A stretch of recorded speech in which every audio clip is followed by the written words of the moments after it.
Bon début de soirée sur DH Radio. Les fêtes de fin d'année approchent et dans sa hotte, le Père Noël aura sans doute beaucoup de drones à distribuer. C'est l'un des cadeaux phares de cette année, mais si rien n'interdit de les acheter, pour l'instant, leur utilisation reste problématique en Belgique. Pour nous en parler, avec nous en ligne, Renaud Fréture, bonsoir. Bonsoir. Merci d'être sur DH Radio. Vous êtes pilote de drone et vous avez même ouvert une école de pilotage près d'Aiguezé, en province de Namur. Alors pour l'instant, la réglementation sur l'utilisation des drones est un peu floue chez nous. Voilà, en fait, on attend tous la signature d'un arrêté royal qui sera une loi très précise et très bien écrite pour justement légiférer sur l'utilisation du drone en Belgique, parce que pour l'instant, il est totalement interdit de voler avec un drone sur le territoire belge, hormis sur un terrain d'écolage, comme chez nous à Espace Drone, ou sur un terrain de modélisme. Mais sinon, tout l'espace aérien est interdit pour le moment au drone. Que le drone soit équipé de caméras ou non? Oui, tout à fait. Tous les vols de drones sont interdits parce qu'il est possible de mettre beaucoup d'autres matériels qu'une caméra. Il peut y avoir des capteurs thermiques, il peut y avoir des capteurs de topographie, mais tous les vols sont interdits, hormis éventuellement quelques tests ou exercices scientifiques. La police utilise parfois ce genre de drone lors de gros rassemblements. Oui, tout à fait. Pour l'instant, il y a police, pompiers, militaires qui ressortent en fait un petit peu du cadre et eux, pour une question de sécurité, sauvetage, peuvent évidemment profiter du drone en Belgique alors qu'ils sont sur des lois tout à fait différentes que pour nous. Un arrêté royal est dans les cartons, vous le dites. Il prévoit quoi ce texte ? L'arrêté royal est très très bien écrit, il se destine vraiment aux futurs professionnels et tout pilote de drone. Il est très carré et il se propose aussi pour être une bonne image de marque par rapport à l'Europe, parce que l'Europe va venir chapeauter aussi après probablement tous les pays avec les vols de drones. Et il y a une grande législation qui fait 62 pages pour expliquer tout ce qu'on peut faire et ne pas faire avec un drone. Par exemple, quelques grands critères, ce sera qu'on ne pourra jamais être au-dessus de 200 pieds en hauteur, ce qui fait plus ou moins 61 mètres de haut. On devra toujours avoir son drone à vue et toujours avoir son propre contrôle du drone. On ne pourra pas faire de vol de nuit, par exemple, etc. La loi est écrite, devrait être signée rapidement par Mme Galland, la ministre Mobilité et Transport au fédéral. Je pense qu'après, il y aura probablement des petits amendements qui vont se faire avec les exercices et les expériences.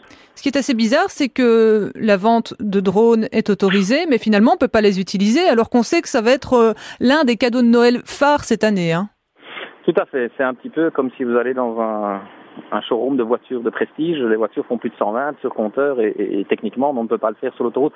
Maintenant, il faut faire très attention, c'est qu'effectivement, tous les drones qui sont vendus dans le commerce sont souvent on va pas citer de marque, mais des modèles avec 4 rotors par exemple. Et un des grands principes de la loi va dire que si un rotor ou une hélice tombe en panne, la machine doit pouvoir être tenue en permanence par le pilote. Ce qui n'est pas du tout le cas de tous ces jouets entre guillemets vendus pour l'instant. Donc il faut vraiment distinguer le matériel professionnel. Alors le matériel du loisir, lui, peut être employé sur un terrain de modélisme, mais pas du tout en dehors. Ça peut être dangereux selon vous, un drone? On en parle beaucoup ces derniers jours, en France notamment. Plusieurs drones auraient survolé des centrales nucléaires et certains y voient alors les prémices d'une attaque terroriste. On peut faire beaucoup de choses avec un drone, vous l'avez dit. Oui, je pense que le terrorisme, c'est déjà cherché un petit peu loin, mais c'est vrai qu'un drone peut potentiellement être dangereux s'il n'est pas mis entre des mains de personnes qui ont été formées. C'est pour ça que l'école a ouvert ses portes, pour expliquer ce qu'on pouvait faire, dans quel espace on pouvait aller, où on ne pouvait pas aller. Maintenant, le problème, c'est comme il n'y a pas vraiment de loi, en fait, on est sur une ancienne loi qui dit qu'il est interdit de voler, mais tout le monde pense qu'il n'y a pas de loi, et donc tout le monde commence à voler dans tous les sens. Et là, par contre, on risque plutôt un accident de collision avec d'autres machines, avec un hélico, avec un avion, un ULM.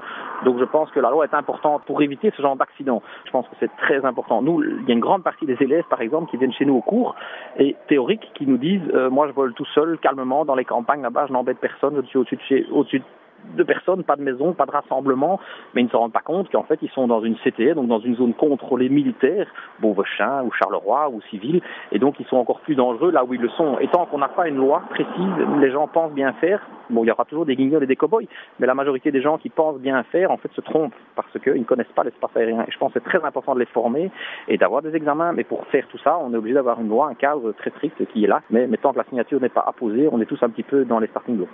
Merci Renaud Fréture pour votre expertise en tant que pilote de drone. Merci d'avoir été sur DH Radio depuis votre école de pilotage. Belle fin de journée. Merci à vous, bonne soirée.